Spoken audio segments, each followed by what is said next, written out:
오늘 문제풀이보다는 이제 신규 자료 예상 문제를 좀 해야 돼서 이번 주에 간단하게만 두 개만 한번 해볼게요. 두 개만. 두 개 뭘 할 거냐 이렇게. 네. 지금 최근에 이슈가 부산 동구에 첫 번째 부산 동구. 그렇죠? 부산 동구에 노후되어 있는 목욕탕이죠. 목욕탕. 이 목욕탕에 이 기름 보일러 있거든요. 기름 보일러. 이 기름 보일러가 한 5,000리터 정도 있었어요. 5,000리터. 그런데 되게 웃긴 게 이제 동구 쪽에 약간 낙후 좀 돼 있거든요. 그래서 토요일, 일요일하고 무슨 날 이렇게 3일 정도만 영업을 하고 평상시에는 꺼놓는답니다. 안 데우는 거죠. 그래서 사람의 인명 피해는 거의 이제 그 목욕탕 자체 내에서는 없었죠. 목욕하는 사람이 없었으니까. 그래서 한 3일 전인가 이제 자체 검사하고 검사 받았는데도 이게 이상이 전혀 없었던 거예요. 뭐 이렇게 화기도 없고. 이게 왜 생겼을까? 결론만 이렇게 얘기하면 이 기름 보일러, 이 기름 탱크 내에 이제 탱크가 이제 약간 속고, 그러니까 1차 폭발 때, 2차 폭발 때 생겼는지 모르겠으나, 그래서 유증기가 폭발하는 거죠. 1차 폭발할 이후에 1차 폭발하니까 뭐 제 주변에 가깝게 동구청도 있고 하잖아요. 관계자들도 막 오고 경찰도 오고 뭐 소방관도 오고 그랬다가 2차 폭발이 생깁니다. 그 영상이 이제 위키에 나와 있는데 그때 폭발로 인해서 막 사람이 이렇게 막 튕겨나가는 정도는 아닌데 이렇게 막 돼요. 그래서 소방관 두 사람은 2도, 3도 화상했고 안면에 약간 좀 부분 이식하고 그리고 그 관계자들도 다 다쳐요. 여자 경찰분도 다치고 이러거든요. 그래서 이게 3차까지 폭발이 됩니다. 1차, 2차, 3차 이렇게. 이게 도대체 왜 생겼을까? 그래서 이제 소방청장 회의에서 전국에 있는 유사 형태는 전수조사합니다. 그래서 다섯 건마다 한 건씩, 5군데마다 한 건씩 이렇게 표시를 하더라고요. 해서 위반 사례가 지금 나왔습니다. 노후돼 있으니까 노후죠. 그리고 이제 이게 지정 수량이 다 이상이잖아요. 지정 수량 이상이다 보니까 기본적으로 해서 다 이제 위험물이 관리가 돼야 되는데 여기 이제 위험물 안전관리자는 이제 교육이수 서준이거든요. 교육이수만 하면 사료 위험물에 위험물 안전관리가 됩니다. 이수죠, 이수. 시험 칠 필요 있습니까, 없습니까? 진짜 최악의 나쁜 말 하면 와서 이렇게 이수증, 안전관리자, 화이팅 이렇게 되는 거죠. 법이. 시험을 안 치니까 뭐 시험을 쳐서 제대로 더 어렵게 만들어야지만 위험물이라고 말은 하는데 아닌 거죠. 거기다가 이제 등유 볼로 쓰죠. 경유도 쓰고 등유도. 얘네들 이제 비수용성 액체이기 때문에 지정 수량이 몇 리터입니까? 네? 400? 알코올? 삼석유류라고 보통 얘기하죠. 위험물에 되게 관심들이 없으시구나. 위험하니까 관심을 못 가지시네요. 1000 되게 1000. 이 전화번호를 외워야 되거든요. 524-1260. 조만간 매를 듣겠습니다. 왜 이렇게 기억이 안 날까요? 충격을 안 줘서 그렇거든요. 아버지 마시노? 이렇게 하면 팍팍 기억납니다. 어머니 또 마시노? 이러면서 이렇게 해야 기억이 나는 거죠. 50리터, 200이고, 400이고, 1000이고, 2000이고, 6000이고, 만입니다. 여기 이제 특수인화물. 그죠? 일석유류, 알코올류, 2, 3, 4, 동식물. 이 놀라운 사실은 1석유류, 2석유류, 3석유류만 1, 2, 3. 뭐가 있습니까 하면 수용, 비수용이 있거든요. 수용, 비수용. 그렇죠? 이렇게 딱 물 타면 2배 이렇게 딱 생각하셔야죠. 물 타면 2배가 됩니다. 그래서 200이 400리터가 되고요. 그럼 이제 등유 경유는 몇 석유류입니까? 몇 석유류? 얘는 2석유류에 해당됩니다. 2석유류. 이렇게. 그래서 1000리터가 되죠. 그래서 우리가 그 비상발전기에 뭡니까? 연료로 쓰고 있는 경유 모터를 쓰는 거거든, 결국은. 비상발전기 자체가. 그래서 우리가 1000리터 이상이면 제도적으로 가는 거죠. 이게 이제 지정수량이라고 불러서 지정수량. 이 지정수량이 큰 의미를 가지고 있습니다. 지정수량 이상의 위험물을 저장, 취급, 제조할 때는 대통령령으로 정한 허가 기준을 조건을 만족시켜야지만 가능합니다. 그 지정된 장소에서만 또 설치 허가를 받아야 되는 거고요. 그렇죠? 그래서 그 쉽게 옮기는 것도 문제가 되는 거죠, 나중에는. 그 지정수량 이상이다. 그래서 이제 나중에 보면 뭘 둡니까? 하면 위험물 안전관리자를 두는 거죠. 위험물 안전관리자. 또 법은 뭘 근거합니까? 대통령령을 근거하게 돼요. 엄청 절차가 까다롭죠. 그럼 만약에 지정수량 미만의 위험물을 저장, 취급, 보관하면 어떻게 됩니까? 라면 시도조례를 따라가야 돼요. 그렇죠? 그래서 대통령령으로 위험물 안전관리자를 두고, 위험물 안전관리자는 일일 점검표를 활용해서 유지관리를 해야 되는 거죠. 그래서 매일 체크해야 됩니다. 이렇게 어떤 상황 배관도 보고 탱크도 보고 다 보는 거죠. 그래서 이게 좀 더 나중에 좀 더 확장되면 위험물은 이제 저장소가 있고 뭐 여러 가지가 있잖아요. 제조소, 저장소, 취급소 이렇게 돼 있는데, 취급소 같은 경우에는 탱크 이외에 있는 놈들이 많고요. 그 다음에 제조소라든지 저장소는 탱크로 많이 합니다. 여기 이제 기름 탱크들이죠. 기름 탱크가 얼마 이상이 되면 또 어떤 점검을 받으라 또 이렇게 또 많이 가요, 많이. 그렇죠? 그 내용에 부합하지 않는 거죠. 이런 점검했었을 때 배관 노후도 이런 것들을 확인했었을 때 제대로 안 돼 있더라는 거지. 그래서 이제 고민하는 거죠. 첫 번째, 이게 이제 위험물 탱크에 대해서, 위험물 기름 탱크니까 기름 탱크에 대해서 위험물 이렇게 쓰고요. 갈라고 사류 위험물이죠. 위험물 저장 탱크. 저장 탱크에 최근에 발생했던 화재 또는 폭발의 위험성이지.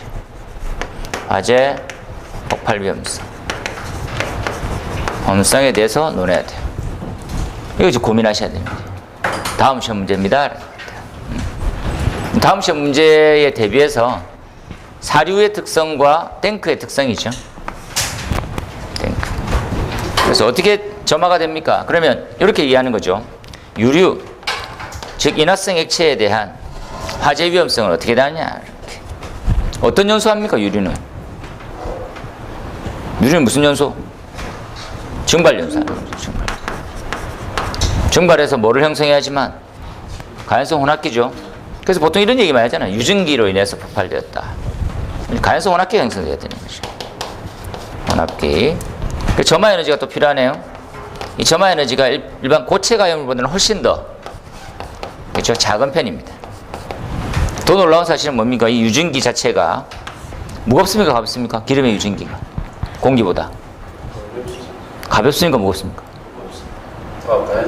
몹습니다라고 하면 뭡니까? 몹습니다.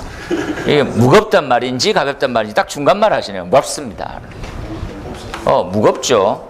무겁다 대신에 우리가 뭐 비중이 1보다 크거든요.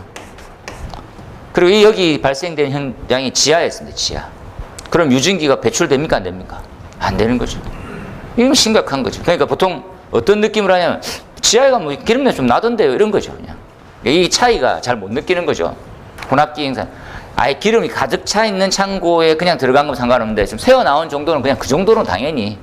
근데 지하에 공기보다 무거운데 외부력을 안 갖다 대면, 환기 설비를 뭐 제대로 안 갖추면 그대로 쌓여 있는 거죠.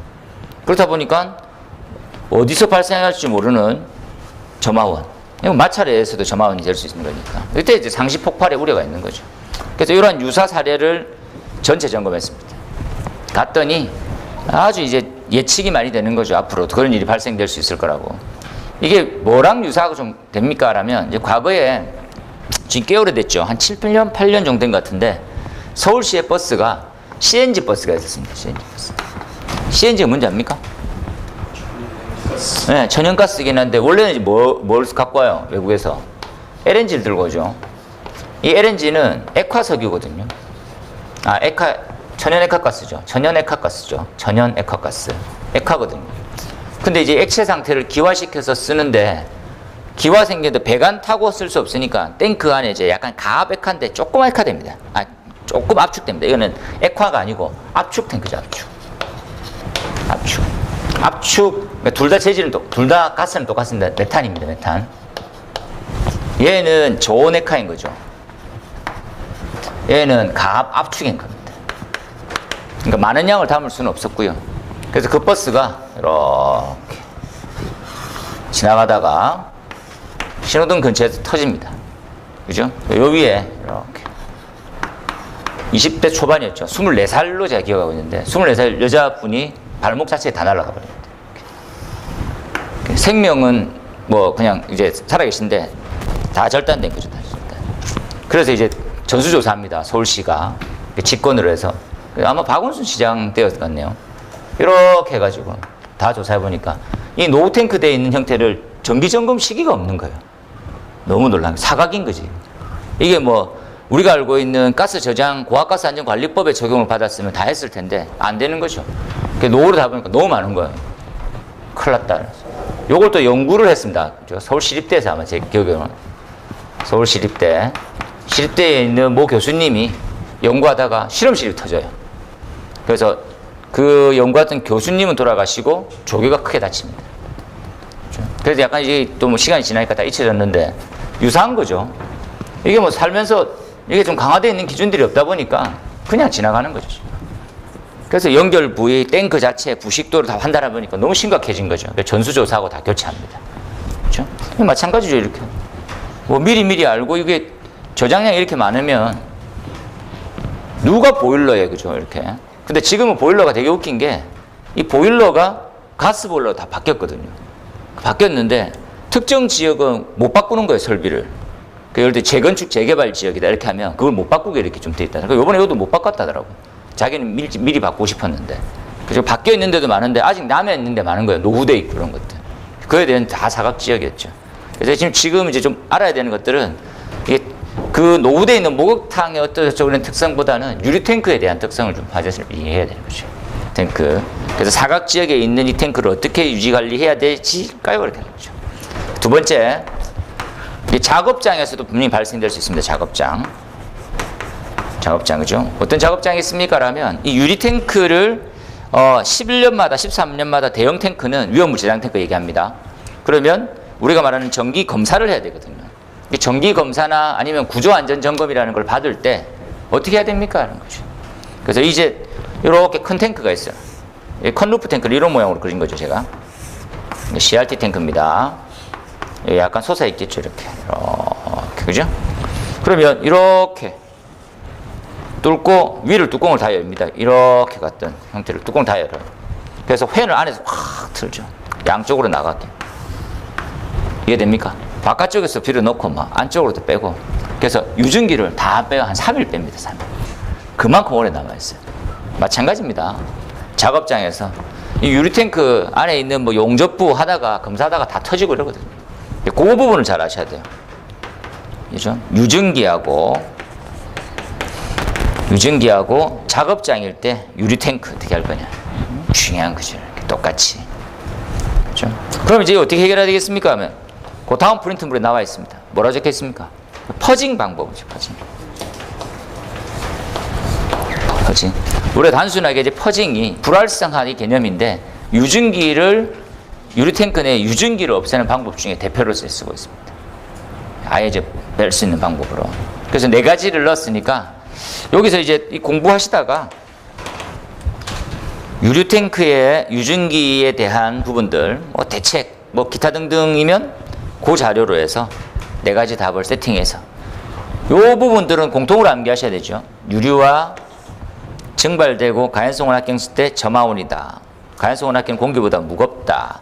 그리고 한 개 더 플러스 시키면 유류의 화재는 왜 확대가 빠르나? 연소 확대가 빠른 이유는 뭐냐? 그죠? 유류 확대는 왜 연소가 빠릅니까? 하면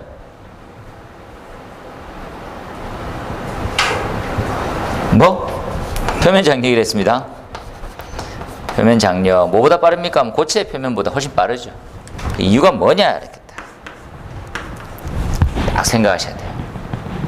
잘 이해하셔야 됩니다. 유류, 그죠? 그리고 이제 고전 문제로 한번 가볼까요? 고전 문제로. 그럼 이제 얘를 또 유류를 유리를 다양하게 이제 유증기는 폭발처럼 가버리잖아요. 그럼 만약에 이제 화재로 분류하면 뭐가 됩니까? 하는 거죠. 화재는 이런 형태죠. 아시다시피 이렇게 돼 있습니다. 이렇게 돼 있죠. 그래서 이제 이게 액면 강화 속도거든요. 그렇죠? 그럼 이걸 어떤 화재입니까? 하면 웅덩이처럼 형성돼 있잖아요. 그죠? 그래서 얘를 풀파이어 이렇게 부릅니다. 화재로 분류한다면 풀파이어의 영양인자가 뭡니까? 이렇게 네 가지. 영양인자 네 가지. 4가지죠. 4가지. 그죠? 질량 감소. 인자에 대한 네 가지를 묻는 겁니다. 첫 번째, 질량 감소. 질량 감소보다는 액면 강화.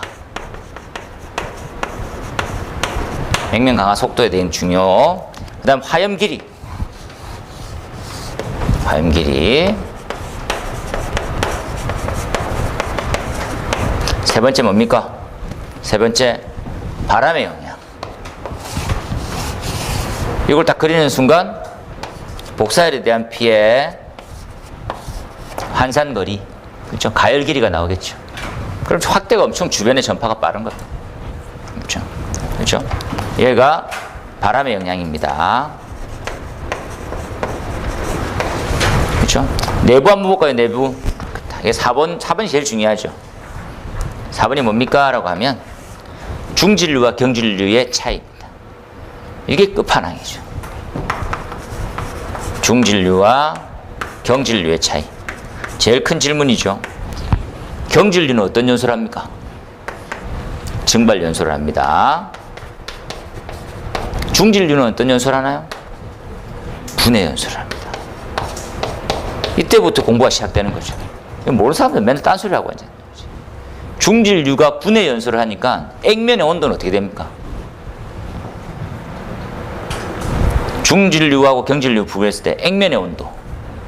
중진류는 열을 가집니다. 이해되겠습니까? 열층이 기름 표면에 형성돼 버려요, 벌써. 경진류는 열을 가지기 전에 그 열로 증발을 해버리거든. 액면의 온도가 큰 변화가 없어요. 이게 골치 아픈 거지. 그래서 그림을 하나 딱 그리면 쉽게 알고 썼구나. 경진류의 그림입니다. 깊어질수록 온도가 급격히 떨어지죠. 중진류의 그림입니다. 이해되나요? 잘 이해하지. 온도,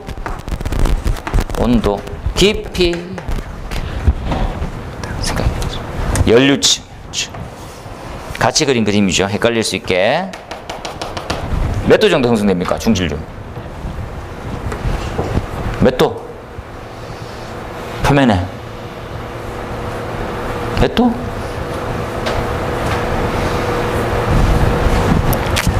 솔직히 공부를 그냥 안 하고 오죠. 느낌도 없이. 기사 때도 나왔던 건데.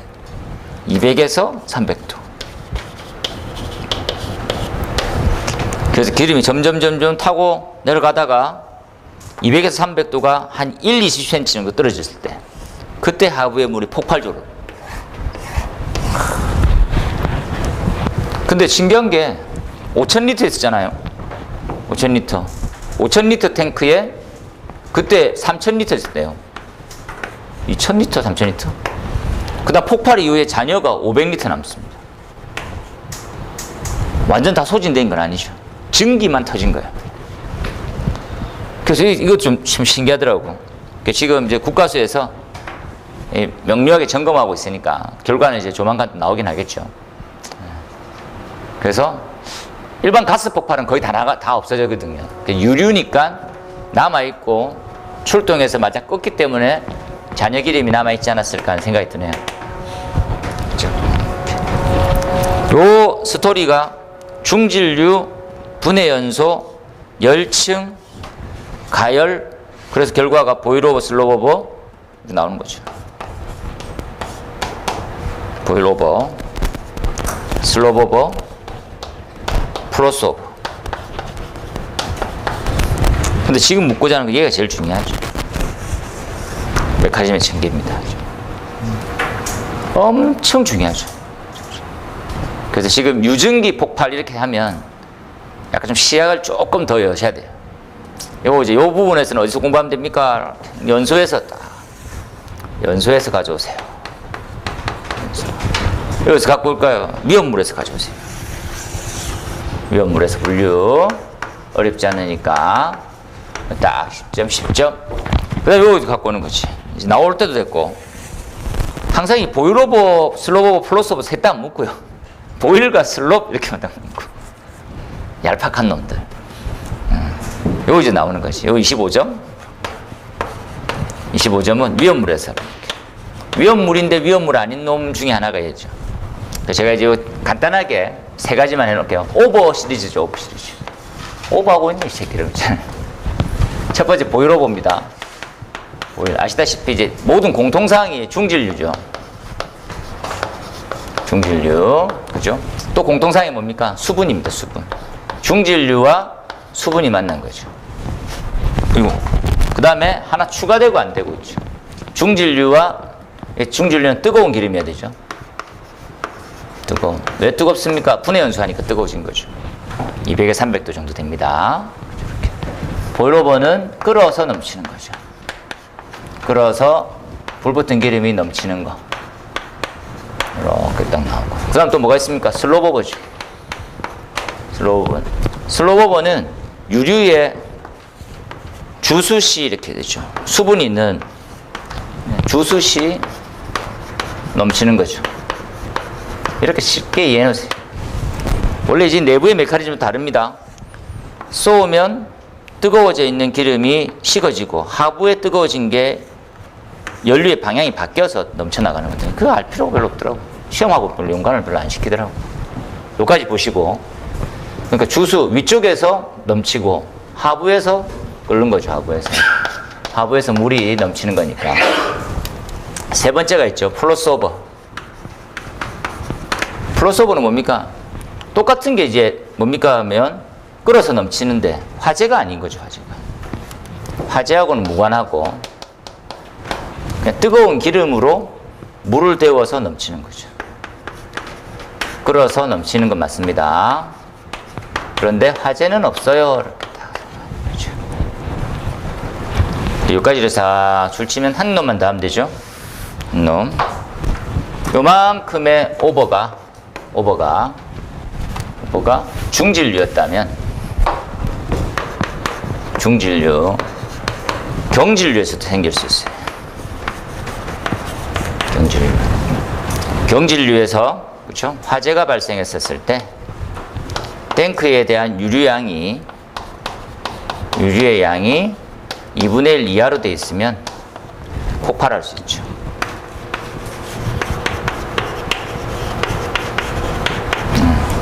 이 아이를 2분의 1 오일 오버 이렇게 부를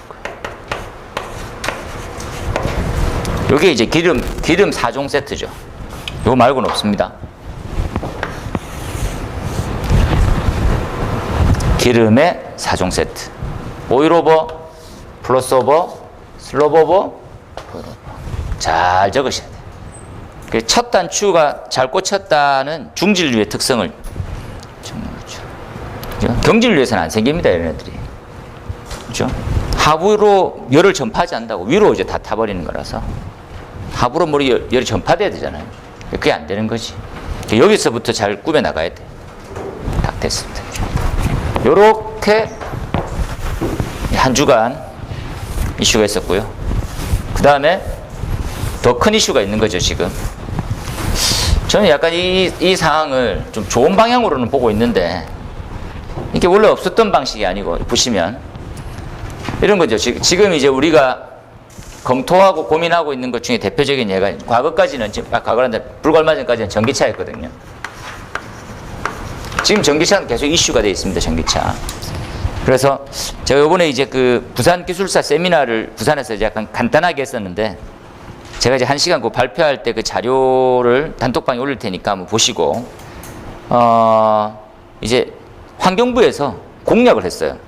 135만 대 향후 이제 2030년까지 30년, 35년까지 노후된 아파트에서도 전폭적으로 넓히겠다고. 전 아파트 단지 있잖아요. 그래서 단지에 다 넓히는 거예요. 그러니까 이제 지금처럼 지어지는 것처럼 아니 뭐 급속 완속을 다 구별하지 않는데 약간 좀 뭐 제대로 짓겠다 하더라고. 근데 제대로 짓는 건 좋아요. 그런데 전기차에 대한 대책은 아직까지도 대책이 안 나오고 있지 않습니까? 그죠?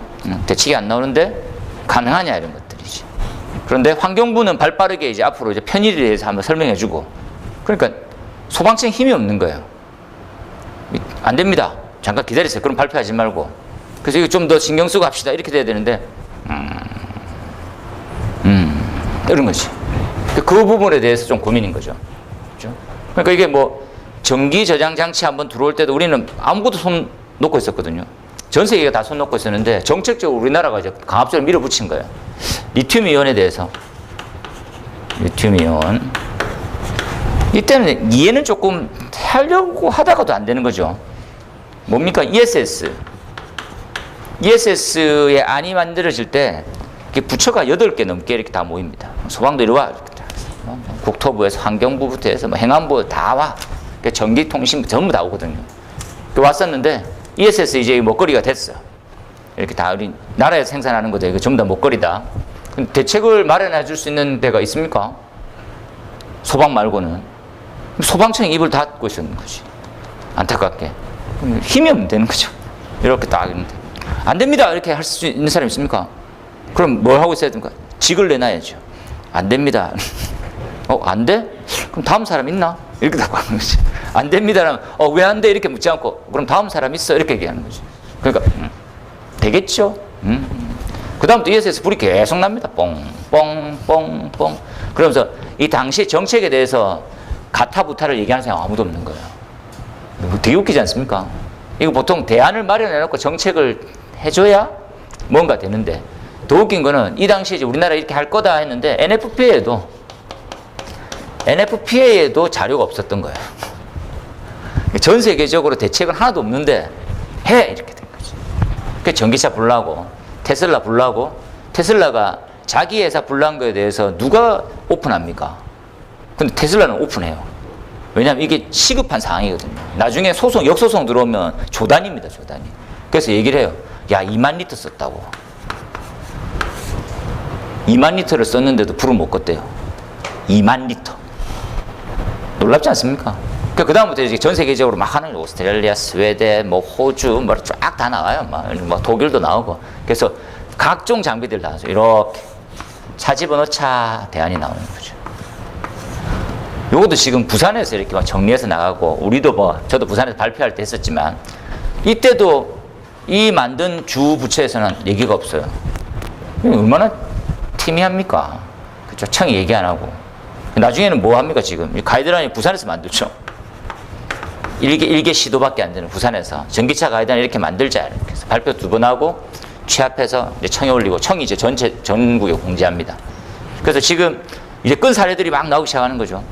금정에서 화재 난 걸 껐는데 어떻게 했습니까 하면 출동한 소방대가 방화포로 덮고 들어서 이동식 수조에 담궈가지고 40분 만에 불 겁니다. 가장 좋은 방법이죠. 그럼 그거하고 유사하게 제가 발표하고 이렇게 했었거든요. 어떻게 하면 좋겠습니까 하면 전기차의 주차 공간은 따로 두고요. 양 벽면을 통으로 내화 구조를 해야 돼요. 그렇죠? 그래서 이렇게 막는 거죠. 차수판. 되겠습니까? 물을 다 트는 거예요. 잠그는 거죠. 전기차 불나면 전기차 안녕입니다. 나물이 다 먹으면 침수차라고 보통 부르죠. 그래서 이제 전기차 안녕 이렇게 되는 거죠. 그러니까 지금 이제 노후 대책에 대해 있으면 이렇게 충전기를 달아준대요. 그래서 내화 구조 이런 뭐 수조 이런 것들은 정책은 없어. 묻자라고 지금. 너무 걱정인 거죠 지금. 앞으로 소방관이 더 바빠질 것 같아요. 그 내용처럼. 그럼 요거 한번 이제 전기차에서 쭉 중요한 사항으로 흘러갔지. 이제 다음 문제는 뭡니까? 요걸 지금 막 하고 있어요. 볼까요? 이겁니다. 부식입니다, 부식. 우리하고는 좀 좋은 이미지는 아니죠. 악연처럼 가까운, 뭐 정책적으로는 좋게 바뀌었기 때문에 이해되는데, 이명수 국회의원 주관하에 부식위원회가 있죠. 부식이 생겨요. 지금 서울에서. 그래서 부식했었을 때 어떠한 대책이 있느냐. 첫 번째 이렇게 해보면, 우리나라는 너무 놀라운 사실이 이런 거죠. 첫 번째 약간 일반인스럽지만 기술적인 질문이, 부식은 습식이 많이 생깁니까? 준비작동식이 많이 생깁니까?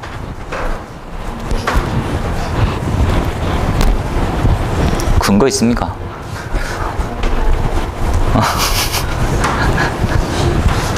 습식이 많이 생길까요? 준비제 많이 생길까요? 준비제 때 훨씬 많이 생깁니다. 잘하셨어요. 습식에는 의외로 안 생기는 거죠, 부식이. 준비작동 시간. 그러니까 완전히 건조되어 있으면 상관없는데 물을 한번 쓰고 빼거나 하는 형태가 남아있으면 잔여로 인해서 공기하고 수분과 산화하는 형태가 이거 훨씬 더 메커니즘이 빠르더라고요. 그죠? 그러니까 전 세계적으로 놀라운 사실은 한 97%, 8%가 다 습식입니다. 준비작동식 자체를 쓰지 않아요. 그러면 이제 동파는 어떻게 합니까? 습식 플러스 부동액을 쓴다 했죠. 부동액을 과거는 안 썼거든요. 몇 년 전까지도 안 썼어요. NFA 안 돼. 유혈해서 안 된대. 이유는 뭡니까? 여기가 글리세린이라는 놈이 쓰는데 얘가 가연성 가스인 거예요. 그러면 물하고 같이 방출되어 나왔었을 때 열받고 기화되면 가연성 가스화돼서 화재를 촉진시킬 수 있거든. 안 돼, 안 돼. 근데 지금 이제 최근에 답안으로 해서 만들어냈어요. NFPA도 습식으로 써야 되는 ESFR 같은 것들에 그럼 부동액을 넣는 걸로 합시다. 이렇게. 근데 이게 인증품 넣으라 했거든요.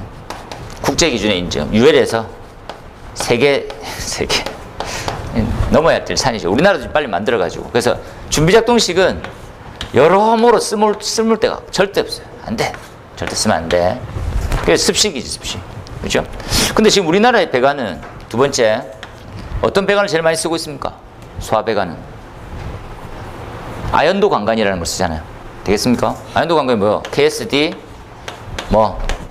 3507과 3562. 부식을 막는 가장 좋은 방법은 뭡니까? 배관을 두꺼운 걸 쓰는 거예요. 두꺼운 배관 쓰면 다 해결됩니다. 그러니까 두꺼운 거 쓰면 뭐가 문제입니까? 비싸고 가공하기가 힘든 거예요. 설치하는 사람 죽습니다. 그러니까 이게 훨씬 배관이 두껍잖아요. 그죠? 이 같은 경우에는 몇 T입니까? 우리가 말하는 3507에서 스케줄로 번호라면 스케줄 얼마짜리 씁니까? 3507은 10입니다. 10. 356이 얼마입니까? 40이고 또 80 쓰거든요. 이해되나요? 이거 스케줄 40짜리를 또 어디에 씁니까? 어디? 가스. 둘 다 가스에 씁니다. 어디 있어요? 내진 버팀대로 쓰거든요. 이해되겠습니까? 원형관으로 쓰고 있는 버팀대는 다들 스케줄 40짜리를 쓰고 있어요. 이렇게 쓰고 있는 거죠. 그럼 이게 답인 거예요. 이게 답인 거. 답인 거. 그래서 지금 진짜 부식이 많이 되거든요. 너무 웃긴 게 20년마다 배관을 다 교체해요. 거의 다. 20년도 안 가죠. 관리가 잘 안 돼 있으면. 그래서 우리가 다시 한번 생각을 열자는 거죠. 첫 번째가 세 번째 시험 문제입니다. 이제 부식의 메커니즘을 한 번 더 정확하게 판단하자는 거죠. 판단하고 부식의 방지 대책은 원론적인 의미만 쓰지 말고 여기서 이 문제가 추가됩니다. 4. 어떻게 해서 검증하느냐. 그죠? 지금 이제 이거 검사 방법이 있죠. 얘를 과거의 문제에서는 뭐가 있었습니까 하면 비파괴 관련되어 있는 검사만 물었다면 이제 비파괴 검사를 부식과 용접부로도 확인할 거예요. 비파괴 검사입니다. 저게 핵심은 비파괴 검사인데 용접부, 그러니까 배관의 두께가 얼마큼 가늘어졌는지를 다 판단하실 수가 있거든요. 이걸 지금 이제 물을 거예요. 132회입니다. 서울에 있는 발표 자료가 마무리되면 그 차이는 없겠지만 25점짜리 세팅을 좀 더 수월하게 해서 한번 들어가 보는 거죠. 여기 보시면 용접부 상태, 부식의 상태를 명확하게 한다 같은 의미로 보면 됩니다. 그래서 용접이 좀 이슈가 되다 보니까 용접 전, 중, 후에 검사를 어떻게 해야 됩니까에 대한 내용이 나와 있고요. 개요에서 그렇죠? 그 다음에 용접의 검사 방법들 나와 있고요. 비파괴 한번 가볼까요?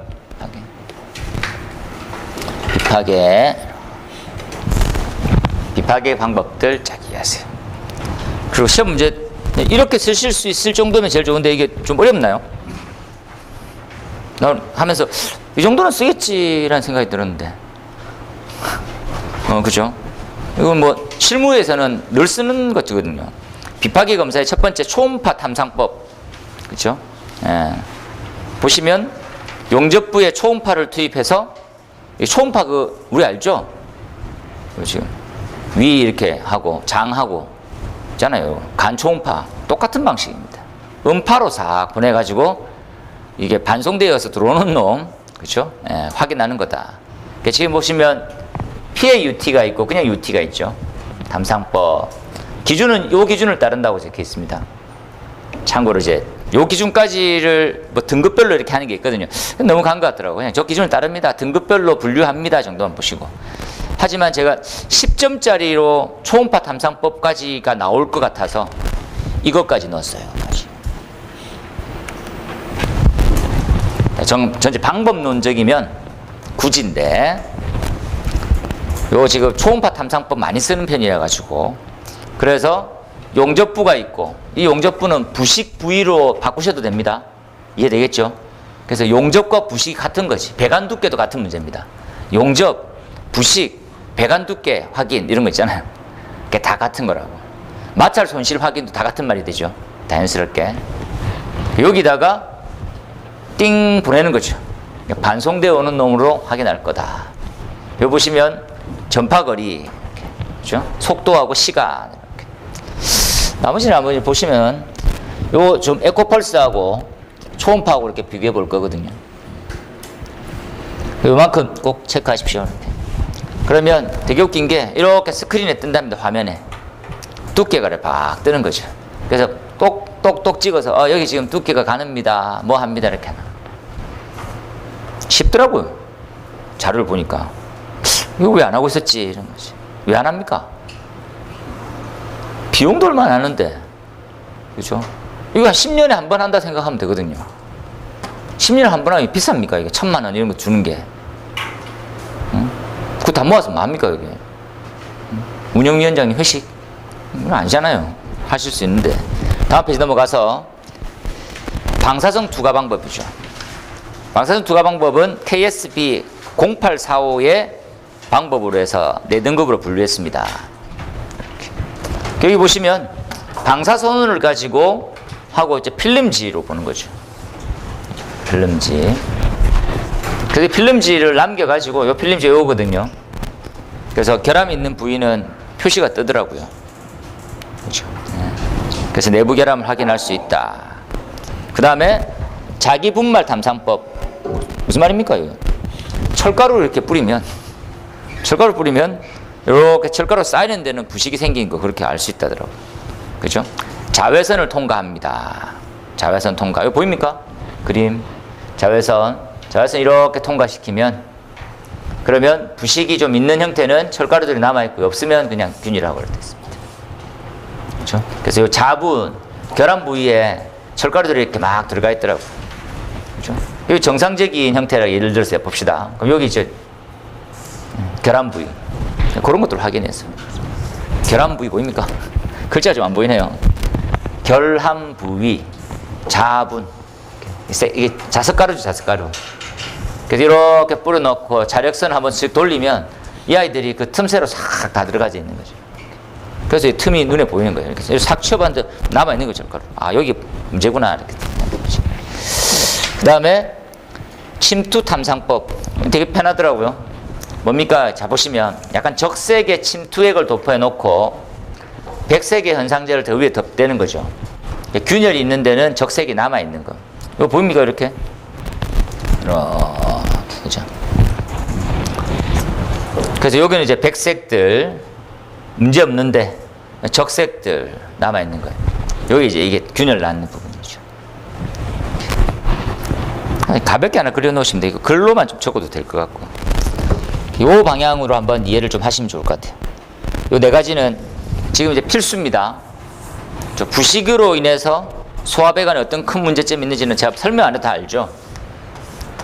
그 부식체 메커니즘이 산화작용이잖아요. 산화작용. 그 내용도 잘 아시고. 그렇죠? 그래서 부식에 대한 종류도 잘 알고, 그럼 어떠한 검사 방법이 중요하냐. 비파계로 이렇게. 자, 그 밑에 배관의 검사 방법입니다. 호사 가이드가 좀 더 잘 돼 있어서. 용접법으로 이해가 되는 예. 부식이 UT나 전류에 치는 그 두께가 검증이 됩니까? 검증되죠. 지금 최근에는 어디까지 되냐면 이렇게 봅시다. 그냥 이렇게 판단을 보내면 균일한 두께잖아요. 그 균일해서 이렇게 부식이 진행되면 이렇게 되거든요. 이렇게. 이게 이제 부식됐고 쌓여있는 부분. 이 부식은 그냥 만들어지는 게 아니잖아요. 분해되고 쌓이잖아요. 메커니즘이. 그러지 않습니까? 네. 부식은 철 이온이 분해가 되는 거죠. 철 이온이 떨어져 나갔어요. 걔네들은 다들 어디 쌓인단 말이지. 이렇게. 되겠죠. 그래서 내부의 두께가 균일하지 않습니다. 요것들을 이제 확인하는 거죠. 이렇게. 쌓아봐서. 최근에는 이런 방법도 있습니다. 이렇게 플로브로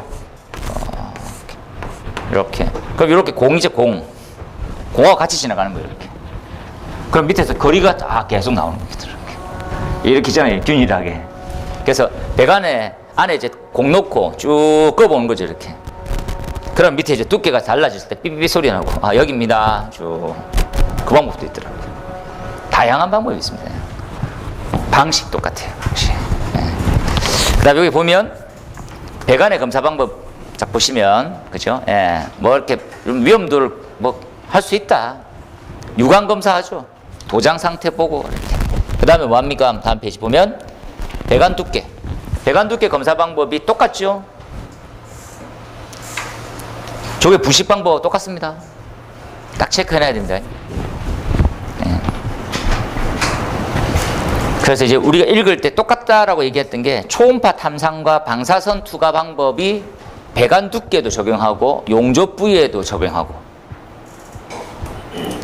되겠지요. 그래서 저 두 가지를 특히 잘 알아야 돼요. 배관의 두께와 부식과 이렇게 다 같이 가거든. 그래서 3종 세트로 보시면 됩니다. 이렇게 요거 하나, 그죠? 아, 요거 하나, 요거 둘, 그죠? 나머지 추가, 요거 이렇게 되겠죠? 그래서 배관 두께도 확인하고 용접도 확인하고 옆에다가 부식도 확인하고. 이게 전혀 다른 게 아니니까 하나 딱 만들어서 부식 물어도 답하고 용접 물어도 답하고 배관 두께 스케줄에 대한 두께 공식 플러스 저거 딱 적고, 그죠? 그 다음에 이제 요거 코사 가이드에 나오는 이제 마지막이죠. 언제마다 하는 게 좋겠습니까? 그러면 결론이죠. 아니면 커맨드 이렇게. 요게 이제 얘네들 기준에는 적혀 있는 거예요. 그렇죠? 그냥 몇 년마다 해라 이런 것들 안 되죠. 외국은 다 몇 년마다 한 번씩입니다. 스프링클러 5년마다 한 번씩 무조건 외관 검사하고 두께 검사를 합니다. 이제 잔여물 검사하고 이렇게 다 하거든요. 외국은 NFPA입니다. 근데 우리는 잔여 수명 및 검사 주기를 결정할 수 있죠. 그렇죠? 그래서 요 순서대로 공식이 부식률 공식이죠. 사용 두께 몇 밀리짜리 갖고 왔고 측정해 보니까 이렇고 몇 년 썼는지 이해됩니까? 똑같이 몇 밀리짜리 썼어? 65mm. 65mm 배관입니다. 측정하니까 60mm는 잘 쉽지 않겠죠. 이렇게 많이 나오면 안 되니까. 그 다음에 몇 년 썼어? 3년요. 그 부식률이 나오는 거예요. 단순하죠? 어려운 거 아닙니다. 그렇죠? 같은 말이죠. 현 측정, 전 측정, 언제 기간에 언제 검사했냐 이런 것들. 검사 기간, 검사 주기 개념이다, 그죠? 그래서 나머지 예측 잔여 수명이 이렇게 나오게 되거든요. 이 부식률을 집어넣고 측정 두께 넣고 최소 요구 두께라는 게, 그렇죠? 뭐 다른 뭐 이 표에 있겠지. 그래서 예측 잔여 수명 몇 년 동안 이제 더 쓸 수 있다는 게 나오는 거죠. 몇 년 동안 다 쓸 수 있는 게 5년 이상 쓸 수 있어. 그럼 얼마마다 한 번씩 검사하면 된다고? 2년마다. 여기 이제 5년 못 쓰겠는데 하면 얼마마다? 1년마다. 2년도 못 쓰겠네 이러면 몇 개월마다? 6개월마다 검사하라고. 합리적이죠. 공식이 어려운 게 아닙니다. 그래서 뭐 유사법 아니면 기타 관리 기준에는 잔여 수명에 대해서 검사 주기를 결정하는 방법이 있어서 도입이 시급된다, 요구된다는 거죠.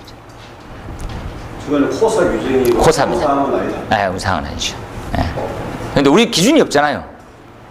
우리 뭐 배관 검사라는 기준이 있습니까? 부식 방식 조치라는 기준이 있습니까? 부식에 대한 기준 자체가 없어요, 우리나라는. 뭐가 있습니까? 딱 하나. 먹는 물 방법을 쓰면 뭐 해라 이런 것들 있잖아요. 유사한 기준 딱 비싼 거 하나 있지. 없어요. 그러니까 기준 자체가 아예 없는 거지. 그래서 지금 도입합니다. 지금 위원회 막 만들고 있거든요. 그래서 그 동네 위에 기숙사에는 부식 관련된 위원회도 있어요. 조만간 기준화됩니다. 조만간. 그렇죠? 이렇게 기준화되고 나면 의견 요청하면 국립소방연구원에서 이제 실증 자료 만들어 가지고 정리하겠죠. 이렇게 가이드처럼 이렇게 하고, 그렇죠? 이렇게 되면 우리도 아까 비파괴를 좀 더 폭넓게 쓰고 있고, 그죠? 그래서 점검하면서도 뭘 해야 된다 이렇게 또. 그럼 시장이 또 넓어지는 겁니다. 그죠? 10년째 되면 배관 검사까지 다 해야 된다 이런 것들이잖아요. 그러면 점검할 때 따고 용역 주고 돈은 먹고. 소방시장은 그냥 커지는 게 아니거든요. 그렇게 자꾸 캐야 됩니다. 아니 10년마다도 한 번씩 점검 하나도 안 하잖아요. 그렇다 보니까 20년째 뭐합니까? 전 배관 교체 공사를 해버립니다. 그러면서 그 있잖아요, 대표님. 그 다음 해 항상 대표님이 주관해서 하니까 뭐가 입주자 대표회의에서 누가 구속될 건지 결정하고 그런 거지. 배관공사 돈이 많이 들더라고요, 그죠? 그래서 뭐 그 몇 프로만 이렇게 해도 좋은 거죠. 그 내용까지 제가 말씀드렸습니다. 그다음 요거죠. 유증기 제거. 아까 말씀드린 대로 희석 퍼징. 요 퍼징 쪽에 있는 자료를 플러스 알파 시키면 된다 해서 희석 변입니다. 변이는 다른 게 아니죠. 변이는 물을 다 채워가지고 이렇게 채워서 전기를 아예 빼내는 방식으로 이렇게 다 채워서 요 오탈자가 1배 이렇게 1배로 이렇게 해봅시다. 1배 가스가 필요하다. 오탈자입니다. 그 다음 밑에 압력 퍼지와 진공 퍼징이 있네요. 우리 다 알고 있는 내용이죠. 이렇게 해서 내부 가스를 다 배출시킨다. 그래서 폭발이 안 일어날 수 있다. 이렇게 딱 생각하시면 되겠죠? 이슈입니다. 이슈. 2주에 가장 핫했던 거. 다음 주에 이제 좀 더 예상 문제로 되는 놈을 모아가지고 문제풀이를 좀 하도록 하겠습니다. 오늘 여기까지 하고요. 조금 쉬었다가 본 수업으로 들어갈게요. 커피 드시고 나중에 뵐게요. 고생하셨습니다. 고생하셨습니다. 고생하셨습니다.